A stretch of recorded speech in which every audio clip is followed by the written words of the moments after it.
Ongi etorri guztioi, eskerrik asko gaur hemen egoteagatik gurekin, eta hasiko gara pixka bat boluntariotza asteari buruz hitz egiten. Boluntariotza astea ekitaldiaren edizio berri batean gaude, eta badakizuenez, Euskal Unibertsitateekin eta Eusko Jaurlaritzarekin lankidetzan egindako ekitaldi bat da. Ikasleen elkartasuna eta parte hartze soziala sustatzen jarraitzeko helburuarekin, boluntariotza asteak irailaren 27tik urriaren 1 Euskadiko hainbat boluntariotza erakunde garatzen duten lana ezagutzeko aukera eskaini du. Asteak zuzeneko konexioak eta aurrez aurre jarduerak izango ditu, esperientzia mailak, elkarte erakustokiak eta gaiko hitzaldiak. Como os decía, bienvenidas a la Voluntariotza Astea, que vamos a llevar a cabo en coordinación con las universidades vascas y el Gobierno vasco, en marco del programa UNIKIDE. Con el objetivo de seguir fomentando la solidaridad y la participación social del alumnado, la Voluntariotza Astea, que se va a llevar a cabo del 27 de septiembre al 1 de octubre, ofrecerá un espacio en el que la comunidad universitaria podrá conocer el trabajo que desarrollan las organizaciones de voluntariado. La semana va a contar con diferentes conexiones en directo y actividades presenciales en torno a 3 actividades: mesas de experiencia, escaparates asociativos y charlas temáticas. En total habrá 5 mesas de experiencias y 5 charlas temáticas que os podéis ir apuntando a lo largo de estos días, y un poco con toda la información la tenéis reunida tanto en las webs de las 3 agencias de voluntariado de Euskadi, Batekin, Voluntari y Gizalde, como en nuestras redes sociales. Animaros a participar en todas ellas porque va a ser muy interesante. Y nada, sin más dilación, voy a empezar a presentar a Pablo Ferrer, la persona que va a ser la encargada de hablar un poco sobre el refugio y en concreto la charla de hoy, que es conociendo el refugio. Pablo, como os decía, es de Ávila y tiene 30 años, es licenciado en Derecho por la Universidad de Salamanca y además tiene 2 cursos de intercambio en University of Sheffield, Reino Unido, y en la Universidad de Granada. A partir del 2015 compaginó labores de captación de fondos para ACNUR y además realizó un máster de Derecho de Extranjería en la Universidad de Granada. Una vez acabado el máster, comenzó a trabajar en el despacho para inmigrantes.info y entró a formar parte de la ONG Acción en Red hasta que en el 2018 empezó a formar parte del equipo de ACCEM de Vitoria-Gasteiz. Aquí ha trabajado tanto en el servicio jurídico como en el servicio de ayudas económicas y ya le vais a conocer, le encantaría seguir en este ámbito ayudando en todo lo que pueda. Y nada, mi esker gaur egoteagatik zuri ere. Pablo, muchas gracias por estar aquí y te dejo paso. Y nada, como hemos comentado, cualquier duda o pregunta que os vaya surgiendo la podéis ir dejando en comentarios y en los últimos 10 minutitos abriremos el turno de preguntas y las podremos hacer. Mi esker. Bueno, pues muchas gracias, Zulaima, por esta introducción. Gracias a Batekin también por organizar este espacio. Y nada, vamos a hablar un poco de refugio, el poco tiempo que tengamos. Y nada, os animo, como ha dicho, a poner todas las preguntas que tengáis en el chat. Y luego a ver si al final tenemos ahí 10-15 minutitos para ir resolviendo todo, ¿vale? Lo primero, me encomendó Miren la misión de hablar de ACCEM, ¿no? Que es un poco la presentación, comentar que somos una organización sin ánimo de lucro, apartidista y aconfesional, que trabaja para mejorar las condiciones de vida de las personas en situación de vulnerabilidad. Entonces defendemos la igualdad de derechos, deberes y oportunidades para todas las personas, con independencia de su origen, género, origen racial, origen nacional o étnico, orientación e identidad sexual, religión, opinión o grupo social. O sea, que es un poco, luego veremos lo que son las causas del asilo también. Aquí en Gasteiz, bueno, estamos en Domingo Beltrán 62, es donde tenemos la oficina, y bueno, luego a nivel nacional estamos presentes en 13 comunidades autónomas y en las ciudades de Ceuta y Melilla también. En el caso de Vitoria, bueno, estamos dentro del programa de acogida para solicitantes de protección internacional y beneficiarios de protección internacional. Es el programa que tenemos actualmente y disponemos de 36 plazas de acogida distribuidas en 6 pisos, ¿vale? Que están pues, en diferentes barrios de Gasteiz y poco más. Pues ahí atendemos en diversos servicios como son acogida temporal, ¿vale? Que hay 3 trabajadoras sociales, el servicio de empleo, que también hay 2 trabajadoras, servicio de atención psicológica. Luego está, bueno, Miren, que es la responsable, que se encarga de coordinar al fin y al cabo todos los servicios.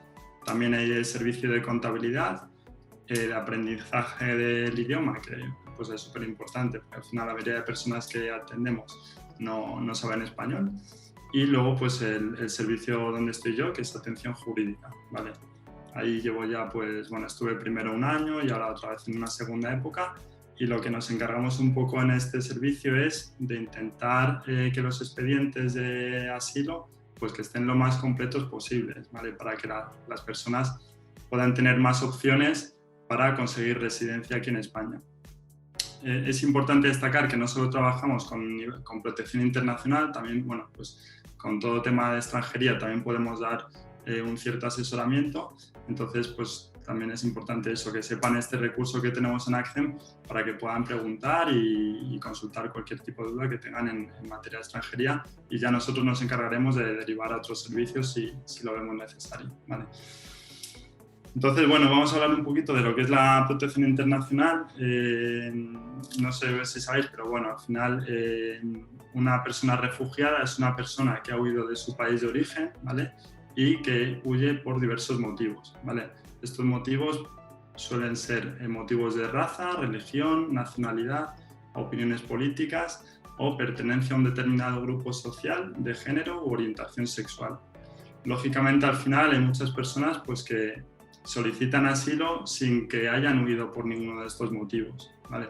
Pero realmente tienen el derecho de poder solicitar protección internacional y luego ya el Ministerio del Interior decidirá en sentido favorable o desfavorable. Se hace un estudio de la solicitud, de la historia de asilo, de la historia de persecución que haya vivido esa persona, se estudia lógicamente la documentación que se haya podido aportar y luego es el Ministerio del Interior quien decide sobre esa solicitud, ¿vale? Vamos a ir viendo, porque me gusta bastante poner ejemplos, entonces voy a compartir una serie de historias que son casos reales. Por supuesto, pues hemos cambiado los nombres y demás por tema de protección de datos. Y si queréis, bueno, yo lo voy a ir leyendo y si queréis, pues también se puede comentar cualquier cosa, cualquier duda que tengáis, ¿vale? sobre la historia que vayamos viendo. La primera historia, bueno, habla de Mamadou, tiene 19 años y vivía en Conakry, que es la capital de Guinea-Conakry. Su padre era imán en una mezquita y toda su familia era musulmana. Además, pertenecían a la etnia Fula, uno de los 2 grupos étnicos existentes en el país. La otra etnia más importante en el país era la malinké. En el año 2012 se celebraron elecciones en el país y miembros de ambas etnias se presentaban a la presidencia. El padre de Mamadou apoyaba públicamente a la etnia Fula. Un día, miembros de la otra etnia, la malinké, fueron a la casa familiar y atacaron al padre, golpeándole hasta provocarle la muerte. Cuando Mamadou llegó a la casa, fue atacado por el grupo, quienes le golpearon y le provocaron quemaduras. El gobierno en el poder es de mayoría malinké, por lo que no se atrevió a denunciar, porque no hubiera servido para nada. Por todo ello, decidió huir y tras cruzar África ha pedido asilo en España.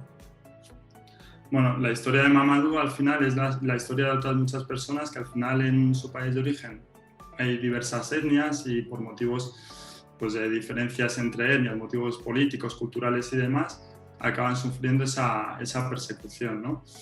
En el caso de Mamadou es un motivo étnico, también mezclado con motivos políticos, y hay que decir que en el caso de Guinea-Conakry muchas veces, aunque la persecución esté plenamente basada y sea uno de los motivos, digamos, regulados en la Ley de Asilo o en la Convención de Ginebra del año 51, la mayoría de los casos de Guinea están siendo denegados. ¿vale? Entonces, para que veáis un poco la realidad de que aunque sufras una persecución y tu causa esté, digamos, dentro del marco legal que daba protección internacional a estas personas, luego en la práctica muchas veces no se cumple, no se da esa resolución favorable. Aquí he puesto un pequeño párrafo porque, bueno, recientemente ha habido un golpe de Estado en Guinea y, bueno, lo que ha ocurrido es que Alpha Condé, que es el presidente que ha habido desde 2010 hasta 2021, perteneciente a la etnia Fula, Maliké, perdón, que no me estén viendo los de Guinea, fue derrocado del poder tras haber cambiado la constitución en 2020 con un referéndum para permitirse un tercer mandato. Esto fue un cambio controvertido que provocó las protestas en Guinea por los 3 últimos años. Durante el último año del segundo mandato y su tercer mandato, Condé reprimió las protestas y los candidatos de la oposición, algunos de los cuales murieron en prisión, mientras el gobierno luchaba por contener los aumentos de precios en los productos básicos.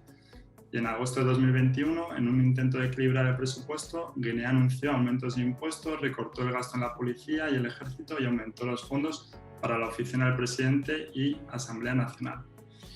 El golpe comenzó en la mañana del 5 de septiembre de este año, es decir, hace bien poquito, cuando las Fuerzas Armadas de la República de Guinea rodearon el Palacio Presidencial de Sékouatouré, no sé cómo se dice, y acordonó el distrito gubernamental más amplio.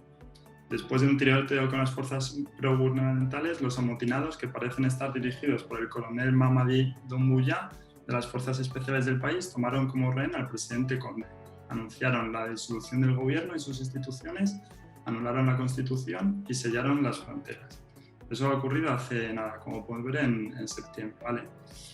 Yo tampoco soy ningún experto de conflictos internacionales. Yo al final me dedico un poco pues, a saber más o menos qué está pasando en cada país y luego cuando tenemos un caso de ese país, pues sí que lo estudio más en profundidad, ¿vale? Por eso luego pues también os pasaré algún enlace para que podáis investigar pues, sobre distintas fuentes, distintos informes de otras ONGs o de Amnistía Internacional, por ejemplo, pues por si os interesa de verdad algún tema, que tengáis esa fuente para poder verlo, ¿vale? La segunda historia habla de un chico que se llama Jun Wei, que tiene 35 años y vivía en la ciudad de Pekín, China. Convivía con su padre, su madre y su hermano. Trabajaba como profesor en una escuela y hace unos 5 años tuvo un compañero de trabajo que pertenecía a una iglesia cristiana evangelista.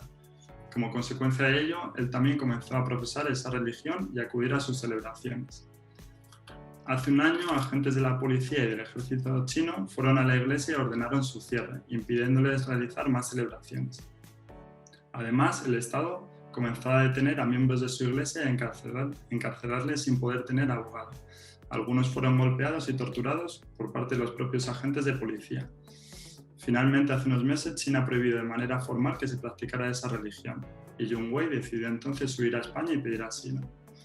Bien, aquí con este caso nos encontramos dentro de una persecución pues, por motivos religiosos. Este chico no puede practicar libremente su religión, es su país, o sea, es el propio Estado el que ha prohibido el practicar esa religión, entonces nadie le va a proteger. Como nadie le puede proteger, tiene que huir de su país y solicitar asilo en un tercer país, ¿vale? Con este caso, por ejemplo, podemos hablar también de los testigos de Jehová en Rusia que están siendo perseguidos. O sea, el gobierno ruso persigue a los testigos de Jehová, dice que son unos extremistas y demás, entonces no les da ningún tipo de protección, se dedica a perseguir pues, todas las pertenencias, todas las casas donde viven testigos de Jehová, y por esa razón muchos de ellos también pues, han solicitado protección internacional en otro país. La tercera historia, bueno, habla de Dimitri, que es ucraniano y vivía en la ciudad de Kherson, cercana a la península de Crimea. Era pastor en una iglesia protestante baptista y se dedicaba junto a su mujer a labores humanitarias. Dimitri tiene orígenes rusos y su padre y su madre vivían en la ciudad de Moscú. En noviembre del 2013 comenzó el conflicto armado en Ucrania y en su ciudad comenzaron a surgir grupos de extrema derecha que forzaban a la población a alistarse en el ejército ucraniano para luchar contra los ciudadanos que querían la anexión a Rusia, eran los prorrusos. Vecinos de Dimitri, al saber que él tenía antepasados rusos, comenzaron a amenazarle y a insultarle diciendo que se fuera de su país. Su iglesia un día apareció quemada y con pintadas en contra de Rusia. Por temor a sufrir más ataques, su mujer y él han venido a España a pedir asilo. Aquí hay como varios motivos. Se puede decir como el tema de nacionalidad, que es uno de los motivos contemplados por la ley. También se mezcla el tema político. Entonces, bueno, sí que es verdad que a partir de eso, noviembre de 2013, principios de 2014, mucha gente de Ucrania empezó a huir por este motivo que tiene antepasados. Pues leía antes, como incluso antes de la Segunda Guerra Mundial, el tema de Crimea viene, bueno, pues que sigue siendo un tema conflictivo, y en este caso pues sí que hubo un boom los años posteriores al conflicto, que sí que recibimos en España bastantes solicitantes de Ucrania.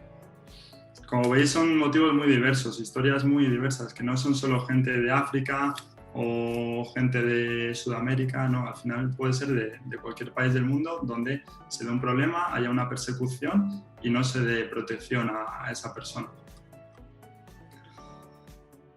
Vamos con la siguiente, es Alejandro, que es hondureño, tiene 31 años y vivía en la ciudad de Tegucigalpa. Su padre formaba parte del Partido Liberal y era un defensor de los derechos humanos.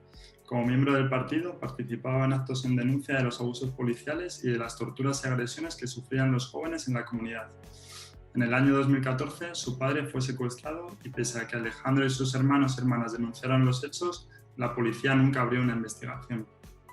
Cuando decidieron acudir a Amnistía Internacional para denunciarle la actividad de la policía, la familia comenzó a recibir amenazas telefónicas donde les decían que dejaran estar las cosas. Además, uno de sus hermanos fue tiroteado en una ocasión por unos asaltantes, resultando gravemente herido, y el propio Alejandro sufrió un intento de secuestro. Finalmente, Alejandro igual decidió ir a España y pedir asilo aquí. Esto pues hay motivos políticos, claramente, y son situaciones que se han visto en países como Honduras o Nicaragua, países de Centroamérica, que ha habido problemas políticos muy serios. La gente además intentaba denunciar, no se les hacía caso o se les recogía la denuncia y no iba más. Entonces, por tanto, no se está dando una protección real y eficaz al problema de esa persona.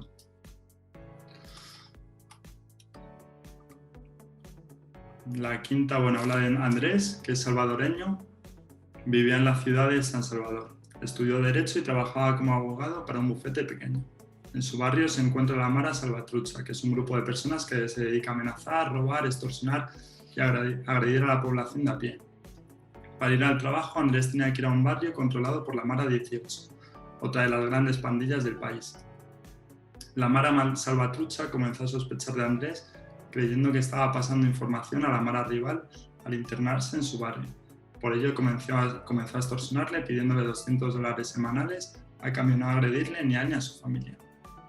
Después de pagar unas semanas, Andrés les dijo que no podía pagarles esa cantidad durante más tiempo. Miembros de la Mara entonces la amenazaron de muerte. Andrés decidió abandonar el país y venir a España a pedir asilo porque sabe que en su país no se toman medidas contra las maras, que son más fuertes que la propia policía. En este caso de Andrés, se trata de una persecución por pertenecer a un determinado grupo social. O sea, aquí nos está hablando de que trabajaba como abogado para un bufete pequeño. Entonces, bueno, las maras al final controlan qué gente puede tener más o menos recursos y se dedican a ir a por esas personas, a extorsionarles, a amenazarles continuamente hasta pues acabar con su vida o hasta que se tenga que dar una situación como la que vivió Andrés, de tener que dejarlo todo atrás y buscar protección en otro país. Además está muy bien lo que se dice al final, porque son testimonios reales, que realmente es así, son más fuertes que la propia policía. Al final, si ni la policía, o sea, puede controlar a estos grupos, ni al nivel legislativo tampoco, pues cómo van a proteger a Andrés, ¿no? Se está viviendo de primera mano esa situación de persecución. Bueno, creo que esta es la última ya. Habla de una mujer, Sarangerel, que tiene 29 años y es de origen mongol, vivía en Ulan Bator, que es la capital. Ella vivía junto a su marido y su hijo menor de edad, Nerwi. Desde que se casaron en el 2014, su marido comenzó a insultarle y a pegarle de manera habitual hasta el punto de que en un par de ocasiones le provocó lesiones de gravedad. Su hijo era testigo de todos esos ataques. Sarangerel fue a la policía a denunciar los hechos, pero los agentes le dijeron que no podían hacer nada porque era un tema privado entre la pareja. Además, ella sabe de otras amigas que viven la misma situación y tampoco han podido denunciar ni pedir protección.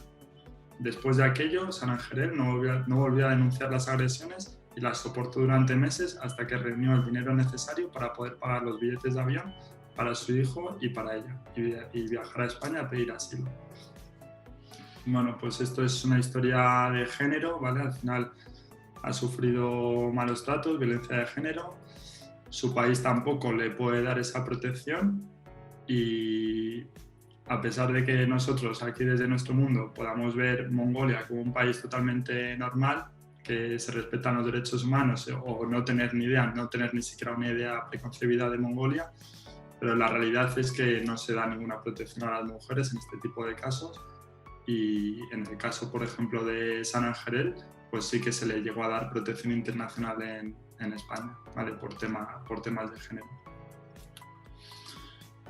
Luego tenemos otros conflictos, insisto en que yo no soy ningún experto, entonces sí que bueno, ahora hay muchísimas solicitudes de asilo de Mali, bueno, porque hay un conflicto que está reconocido a nivel mundial, entonces lógicamente se han incrementado las solicitudes de asilo de las personas procedentes de Mali, sobre todo aquí lo hemos visto pues con las llegadas que hemos tenido en Canarias los últimos meses, sobre todo a finales del año pasado y demás, y en Mali realmente pues es lo que pongo aquí, ¿no? Que hay las atrocidades cometidas por grupos armados islamistas en Mali y las respuestas abusivas de las fuerzas de seguridad malienses se han extendido hacia el sur durante el último año y han sumido a más civiles en el conflicto.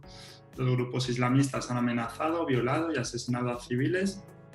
Las fuerzas de seguridad de Mali han llevado a cabo operaciones militares que han resultado en detenciones arbitrarias y torturas y ambas partes han cometido abusos desde principios de 2016.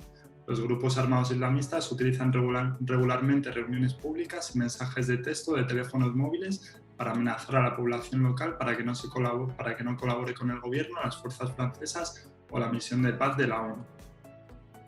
El conflicto, la inseguridad, el COVID-19 y el deterioro de las condiciones económicas están provocando un aumento del tráfico de niños, trabajo forzoso y reclutamiento forzoso por parte de grupos armados en Mali. Esto, cuando hay una situación de tal magnitud, de tal violencia en el país de origen, en este caso Mali, se suele conceder, hablo de suele porque con el Ministerio del Interior nunca se sabe, pero se suele conceder lo que se llama protección subsidiaria, que es un tipo de protección internacional. Tenemos por un lado el estatus de refugiado y por otro lado la protección subsidiaria. Cuando hay una causa, digamos, más personalizada y se basa en los motivos que hemos comentado de raza, religión, nacionalidad, opiniones políticas, pertenencia a un determinado grupo social, de género o orientación sexual, si está el motivo de persecución, el motivo de dejar tu país dentro de ese marco, se suele conceder estatus de refugiado. Si hay un conflicto generalizado o tu vuelta al país de origen supondría pues, que tienes riesgo de sufrir tratos inhumanos o degradantes, sufrir torturas y demás, precisamente porque hay un conflicto como el de Mali o en Siria, te dan protección subsidiaria, que también es otro tipo de protección internacional, y te dan una autorización de residencia y trabajo por 5 años, que es el permiso de larga duración. Ahora hablaremos también un poco de las consecuencias de si te quedas, digamos, regular o irregular, si te conceden la solicitud de asilo favorable o desfavorable, porque lógicamente son como dos mundos, ¿vale? Como hemos dicho, si te conceden protección internacional, voy a dejar de compartir, que esto ya más o menos, ¿vale? Si te conceden protección internacional, te dan un permiso de larga duración con autorización a residir y trabajar en España. Pero ¿qué pasa si te deniegan? Que desgraciadamente pues es la mayoría de los casos, en torno al 80-85%. Si te deniegan, para empezar, el asilo, quedas en situación irregular, ¿vale? Porque pierdes la tarjeta, pierdes la autorización que tenías para quedarte aquí en España, pierdes la autorización a trabajar que te habían concedido previamente, ¿vale? A los 6 meses de solicitar asilo te habían concedido autorización a trabajar. Y tú, lógicamente, puedes recurrir en vía administrativa, en vía contenciosa administrativa, pero al final es una situación de vulnerabilidad, y más en casos que tenemos, por ejemplo, de África, que todavía no tienen un pasaporte, se quedan sin identificar, tienen que tramitar el pasaporte con el consulado o la embajada de turno. Entonces estas personas muchas veces depende de, bien si han trabajado durante el tiempo en el que han podido mientras estaban como solicitantes de asilo, si han conseguido trabajar un mínimo de 6 meses, ¿vale? A través de la figura del arraigo laboral, podrían conseguir una autorización de residencia y trabajo, ¿vale? Para ello tienen que haber estado 2 años en España, acreditándolo pues mediante padrón o mediante un billete de avión o bueno, mediante cualquier medio de prueba de la administración, realmente es posible. Y lo complicado es que hayan trabajado 6 meses, con una jornada mínima de 30 horas a la semana. ¿Por qué digo que esto es complicado? Porque muchas veces les acaban denegando el asilo antes de que puedan haber trabajado esos 6 meses.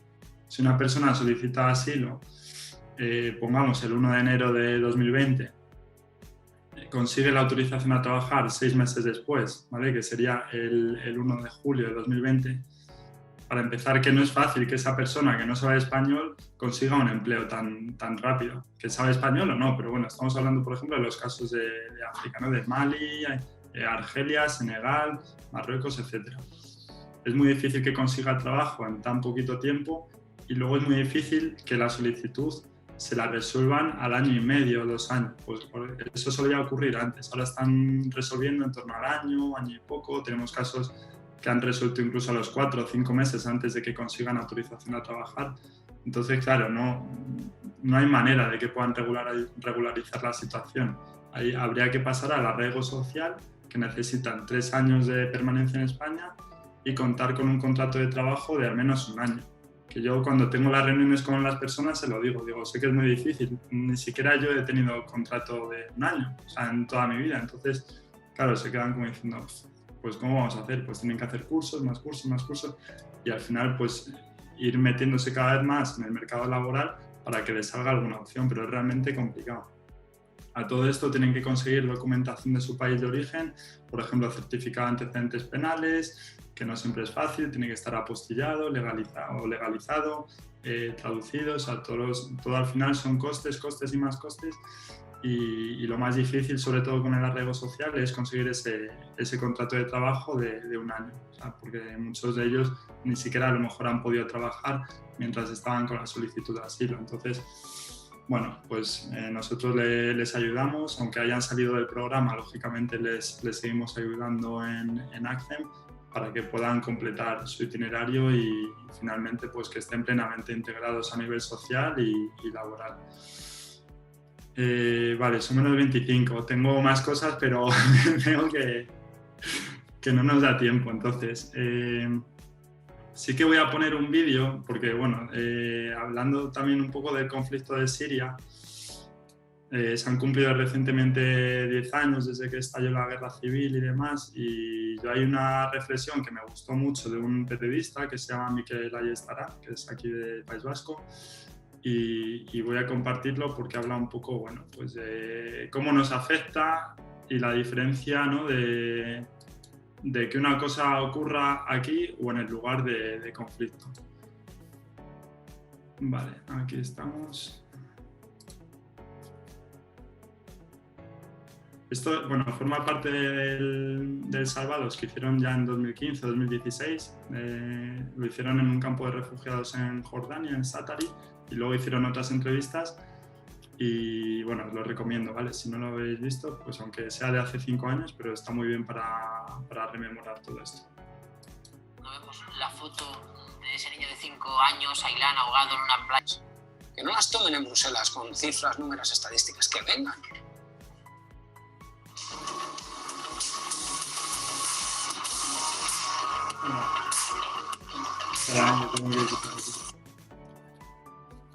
Vale, ya está. Sabía que esto iba a pasar, que se iba a colar algún anuncio. Bueno, pues es que poco más que decir, o sea, de la reflexión de Mikel. Yo me incluyo, cuando dice que no tenemos ni idea de lo que han pasado, todos los años que han vivido huyendo de guerras, de situaciones como las que hemos visto, al final, por mucho que te reúnas con ellos y los escuches o estés preparando un informe jurídico de apoyo o un recurso, no nos podemos poner en su piel porque no lo hemos vivido. Entonces, al final es una reflexión, bueno, sin más, que quería compartir. Luego también, bueno, no sé si han hecho alguna pregunta o cómo vamos. Tú dime, Sí. Zulay. Sí, hay una pregunta, bueno, hay otra que ya has ido contestando sobre la marcha, pero la última pregunta que nos decían es que a pesar de las situaciones tan complicadas, ¿no?, que narrabas en las diferentes historias reales que has compartido con nosotras, decían que cuáles son las principales causas para denegar una solicitud de asilo. O sea, ¿qué racionamiento, ¿no?, se les da a las personas? Al final, bueno, la OAR es la Oficina de Asilo y Refugio, es quien estudia la solicitud de asilo, y el Ministerio del Interior es, digamos, quien decide y quien emite la resolución. Muchas resoluciones no tienen ni pies ni cabeza, o sea, lo digo porque las veo, me llegan a mí y muchas veces ves que han hecho incluso un copia y pega, que no tienen sentido. Entonces es ahí pues donde a nivel jurídico hay que trabajar para interponer un recurso, que muchas veces sigue siendo la misma respuesta, pero la OAR, el Ministerio del Interior, pues siempre va a la ley, ¿no? Se fija, te menciona los motivos que hemos visto, de raza, religión, etcétera, etcétera, y te dice que esa historia de asilo, esa persecución, ese motivo, que no está fundado o que no hay información suficiente del país de origen en el que esté ocurriendo eso. Es verdad que últimamente, hay muchísimas solicitudes de asilo que yo se lo digo a las personas que atendemos, esto no es motivo para solicitar asilo. O sea, el motivo, tú solicitar asilo puedes hacerlo, pero lo más probable es que te lo denieguen, y más con los porcentajes que estamos viendo últimamente. Pero claro, yo no soy la policía o el Ministerio del Interior como para decir, no, mira, no solicites asilo porque estás huyendo simplemente porque quieres una vida mejor, o que oye, totalmente lícito, ¿no?, que se busque o que haya migrantes económicos y demás. Pero lo que es la protección internacional no está contemplada para esos casos. Entonces, la mayoría de las veces, pues el Ministerio del Interior te menciona lo que es los motivos para que te concedan, digamos, el estatus de refugiado o protección subsidiaria, y argumenta que no estás dentro de esos motivos. A veces con más o con menor razón, pero acaba siendo así, que menciona la ley, hace un estudio de la documentación que se haya podido aportar y ya está. Entonces luego, pues eso, toca recurrir. Sí que comento que ven lo de 80-85% de solicitudes denegadas. Voy a compartir, ya que lo tengo aquí preparado, los últimos datos de protección internacional que avanzó el Ministerio del Interior, para que podamos ver también un poquito y comentar lo de Venezuela, ¿vale? Pues porque sí que creo que es interesante. Vale, sí que se ve bien, ¿no? Vale. Sí, nos queda un poquito tiempo, Pablo, es lo único. Vale, bueno, aquí vemos, estos son datos entre el 1 de enero y el 30 de junio. Estos, a ver, si quieres también lo puedo pasar por el chat para que lo tenga la gente. Vemos que se presentaron pues más de 26.000 solicitudes. Y aquí vemos un poco la tasa de reconocimiento, donde pone propuestas de resolución favorables. Vemos que hay 2.400 estatutos de refugiado y 922 protección subsidiaria, pero es que tenemos 30.000 denegaciones. Y luego, dentro de las denegaciones, tenemos lo que es el permiso por razones humanitarias, que se está concediendo sobre todo a los ciudadanos de Venezuela, en un porcentaje altísimo del 90 y pico %, no sé, 99 creo que era. Entonces, lo que creo que veáis es la tasa de reconocimiento, donde pone aquí República Centroafricana y demás, que realmente de reconocimiento como tal de protección internacional, de estatus de refugiado o protección subsidiaria, es nada más que el 8%, ¿vale? Luego ya, cuando vemos que habla de tasa de protección, es porque ahí se está incluyendo a los ciudadanos de Venezuela, o sea, está incluyendo, digamos, el permiso de razones humanitarias, y ahí es cuando aumenta al 28,41%. Pero realmente que concedan protección internacional como tal, de estatus de refugiado o protección subsidiaria, es nada más el 8%, ¿vale? Entonces, bueno, esto luego si quieres ahora cuando acabemos lo puedo pasar por el chat porque, bueno, sí que creo que es información importante. Y no sé, me habría gustado eso, tener más tiempo. Vale, preguntan otra cosa. Nos dice, comentas, Pablo, que una vez denegada la solicitud, el recurso suele tener la misma respuesta, por lo que la vía contenciosa administrativa sería la siguiente vía. Durante este periodo de tiempo que dura la gestión, ¿la persona sigue manteniendo la condición de refugiada? Esto es un tema que venimos peleando porque, bueno, tú en el recurso, en las medidas cautelares, puedes solicitar que se mantenga la autorización a trabajar y que se le documente nuevamente a esa persona como solicitante de protección internacional. Según el silencio administrativo, que sería positivo para las medidas cautelares, si no hay una respuesta de la administración, se entendería que sí que se mantiene la autorización a trabajar y que se le puede realmente documentar a esa persona como solicitante de asilo, pero es que en la práctica no se está haciendo. Entonces, es muy difícil que esa persona, una vez que se le haya denegado el asilo, por ejemplo, le puedan contratar, porque no tiene ningún documento que le respalde, no tiene ninguna tarjeta de identidad que ponga autorización a trabajar.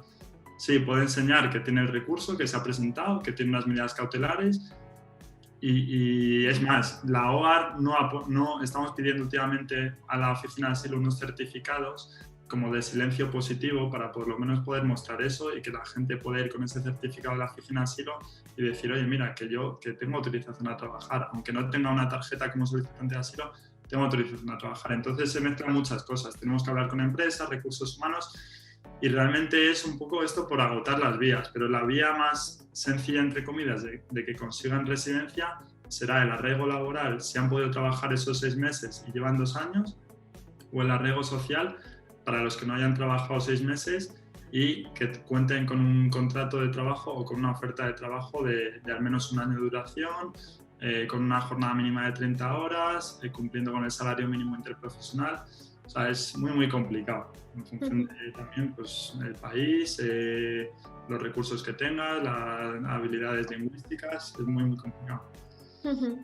Sí, al final las situaciones, ¿no? Cuando una solicitud es denegada, aparte de la situación de vulnerabilidad que ya traía, ¿no? Por todo lo vivido en el país de origen, les colocamos también en una situación de vulnerabilidad en España, ¿no? Por la falta de recursos y por la situación administrativa. Y hablamos de personas que por lo menos han podido entrar en el programa de acogida, que han estado con nuestro apoyo, que han realizado un itinerario más o menos corto y que tienen ciertos recursos al final, que han ido trabajando con nosotros. Hay otras personas que ni siquiera eso. Ya. Vale, Pablo, la última preguntilla que te íbamos a hacer era, en toda esta situación tan complicada, ¿qué papel tienen las personas voluntarias? ¿Qué podemos hacer, ¿no? Desde aquí un poco para poder echar una mano en ese sentido? Sí, esto les voy a comentar ahora al final ya, pues ofrecer esa posibilidad a las personas que quieran pasarse por la oficina. Sí que hay personas voluntarias que trabajan a nivel de apoyo escolar, pues con los hijos e hijas de las personas que atendemos. Lógicamente vienen también familias. Ahora es verdad que tenemos sobre todo chavales solos, ¿vale? Que han venido pues, en patera, a Canarias, a las costas de Andalucía, Murcia y demás, pero también tenemos familias que tienen hijos menores de edad y que van a hacer tareas de apoyo escolar en la ONG. Entonces, bien, nos pueden llamar por teléfono a la oficina, ¿vale? Que se pone Accent Vitoria, o si no lo ponemos ahora, ponen Accent Vitoria en Google y aparece el teléfono de la oficina, o si no se pueden pasar, que estamos en calle Domingo Beltrán 62. Estamos ahora además abiertos desde las 8 hasta las 6, todos los días, salvo el viernes, que estamos hasta las 3:30. Y ahí pues ya preguntarnos y si están interesados en participar, pues ya les indicaremos qué días pueden venir y si tienen disponibilidad y demás. Vale, independientemente, también en la web de Batekin, ya de paso hago un poco de public, Vale.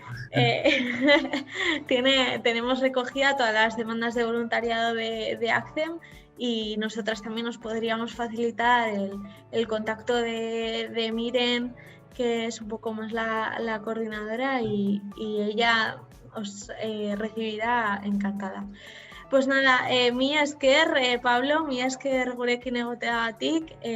Lo mismo a todas las personas que habéis asistido, muchísimas gracias. Y nada, bueno, dejamos grabada la entrevista o la charla que has dado y así todas las personas bueno, van a poder disfrutar un poco de toda tu sabiduría.